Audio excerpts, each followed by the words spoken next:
Hello students, welcome to the video class for the subject Power Electronics and PLC. This subject is for 5th semester Diploma Electrical and Electronics Engineering students. So today's topic is about load commutation. It is also named as Class A commutation. So before going to the brief description of this load commutation, let me revise you about the commutation process and about the different techniques of commutation. In previous class, in previous lecture, I already told you about the line commutation. So before going to the load commutation part, let me recall you about let us revise about the commutation process, commutation technique, classification of commutation, and about the line commutation. So let's go to the commutation technique. So what is this commutation technique? What is this commutation meaning? Commutation is defined as the process of turning off a thyristor. Okay, what is this? What is this? The process of turning off of a thyristor. The turn off of a thyristor means bringing the device from forward conduction state to forward blocking state. Okay, so what is this forward conduction state and forward blocking state? I already told you in the thyristor chapter. In the thyristor different operating modes, you already knew about the different mode of operation of thyristor. In that part I told you about the forward conduction state, forward blocking state, reverse blocking state. So this is about the forward conduction state and forward blocking state. You go to that part and you can understand better way. Okay, so thyristor turn off means bringing the thyristor device from forward conduction state to forward blocking state. So for this turn off, thyristor turn off, what it requires that its anode current falls below the holding current. Okay, holding current means what? It is the minimum level of anode current below which thyristor remain in off state. And second part is the turn off requires that the process of turning off of a thyristor requires that its anode current falls below holding current. And the second part is a reverse voltage is applied to thyristor for a sufficient time, okay, to enable it to recover blocking state. Okay, so now you clearly understood about the commutation process. What is this turning off process of a thyristor? Okay, so actually when the thyristor starts conducting, get loses its control over the device. That's why we need some external mechanism to turn off the thyristor or to commutate the thyristor. So there are several commutation techniques. Okay, so under these several commutation techniques, these are class A commutation, class B commutation, class C commutation, class D commutation, etc. So what are these class A, class B, class C, class D, class E commutation? So from these different commutation techniques, some are line commutation technique, load commutation technique, force commutation technique. Okay, so these are all the different commutation techniques. So from these different commutation techniques, we need to study some techniques in brief. Okay, so already in the previous lecture I told you about the line commutation technique. So what is this line commutation technique? Line commutation technique means natural commutation technique. What is this natural commutation technique? In natural commutation technique, thyristor will turn off naturally or by its own. Okay, how it turn off, how the thyristor will turn off in natural commutation technique by its own?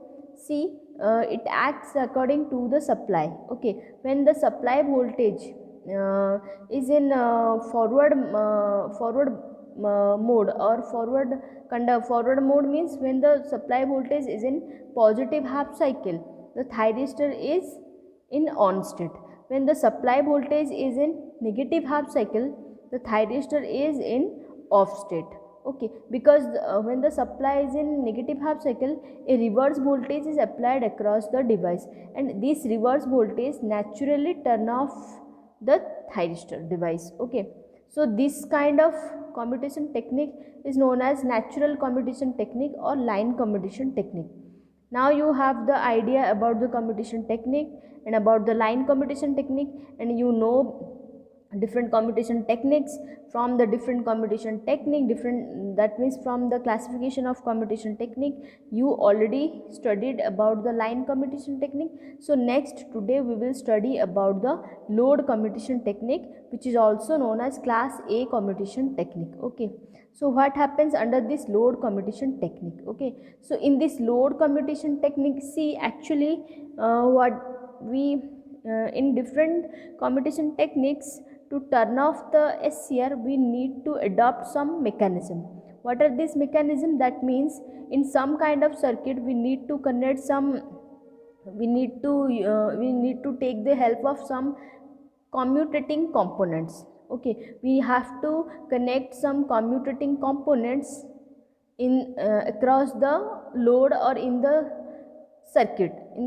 Okay, so by using the commutating components, we can commutate the thyristor, or what, by using some external circuitry design we can turn off the thyristor.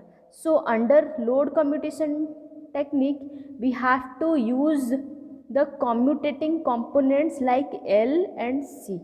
Okay, so by using the commutating components L and C, we can use the resonant LC or underdamped RLC circuit. Okay, so thyristor commutation techniques use resonant LC or underdamped RLC circuit to force the current or voltage of a thyristor to 0 to turn off the device. Okay, so the example of this kind of commutation techniques are power electronic converters. Okay, we will go the application part later. So first we learn about the, we study about the load commutation technique. Okay, so for achieving load commutation of a thyristor, the commutating components L and C are connected. Okay, see these two circuit diagrams. These two circuit diagrams, what you see, the upper one is the circuit diagram for here L and C, these two are the commutating components, and here R is the resistive load. Okay, so for the upper circuit is for low value of load. Okay, for low value of load resistance, the L and C are connected in series with R, and the lower circuit is for high value of resistive load. So for high value of R, the load R is connected across the C. Okay, for low value of R, the L and C are connected in series with R, and for high value of R, the C, the capacitor commutating element, is connected across the R. This is the difference between the low value of resistive load circuit and high value of resistive circuit. Okay, so what happens in these two circuits, let's see. So when the commutating element L and C are connected across the load resistance, the circuit must be having the properties of underdamped circuit. Okay, so what happens under this, what happens in this underdamped nature, let's see. So when these circuits are energized from DC, okay, so when we give DC supply across the circuit, current waveforms are shown on the right hand side.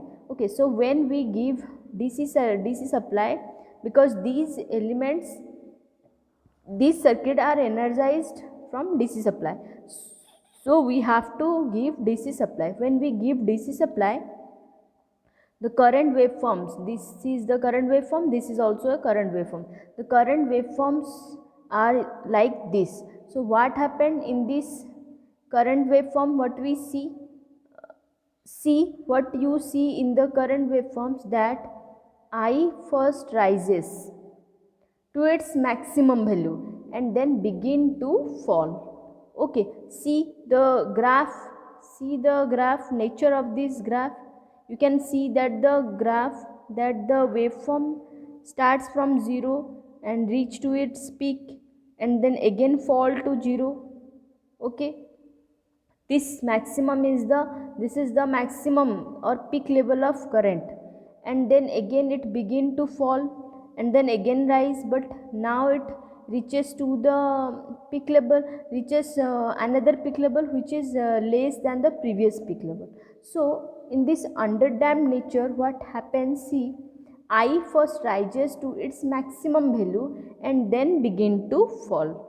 Okay, so when current decays to 0 and tend to reverse, thyristor T is turned off on its own at instant A. Okay, so first current rises and reach to its peak level. This is the peak, and then current decays and tends to 0. It reaches to 0 value at point A and again tend to reverse.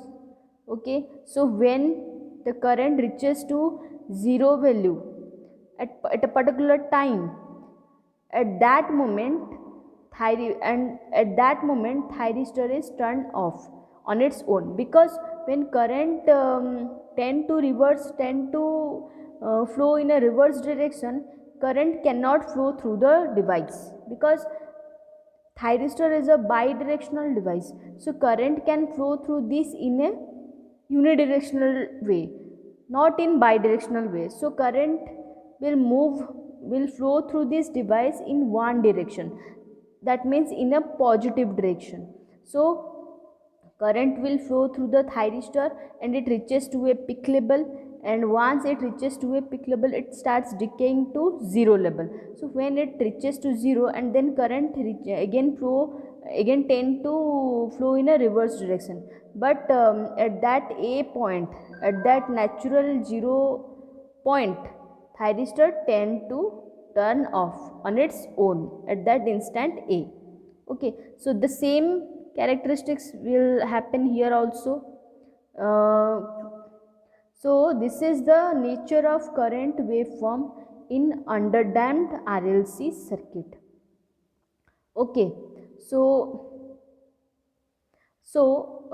class A commutation or load commutation is prevalent in thyristor circuit supplied from a DC source.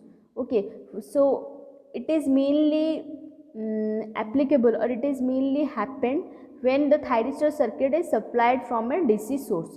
The nature of circuit should be such that when energized from a DC source, current must have a natural tendency to decay to 0 for the load commutation to occur in a thyristor circuit. Okay, so load commutation is possible in DC circuit, not in AC circuit. Remember this line, that load commutation is possible in DC circuit, not in AC circuit, because when we give DC supply to the circuitry, then only current will rises to its peak level and starts decaying to 0 and then tend to flow in reverse direction. So at that 0 level, at that natural 0 level, thyristor will turn off.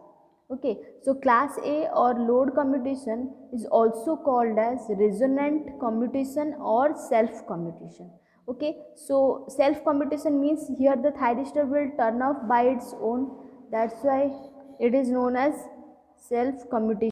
And why it is called as resonant commutation, because in this commutation technique commutating component L and C are connected with the resistive load. L and C are connected in series for low value of R, and for high value of R, C is connected across the R. So LCR in combined way it will form a underdamped circuit. So here L and C and R form a resonant circuit. That's why this commutation process is also known as resonant commutation process, or it is also called as a it is also called as a load commutation technique or class A commutation technique. So this type of commutation technique, that means this resonant commutation or self commutation or load commutation, mainly employed in series inverter. Its main application is series inverter. Okay, in series inverter the thyristor will turn off by its own. So its main application is series inverter circuit. Okay, so you clearly understood about the load commutation technique. Okay, thank you.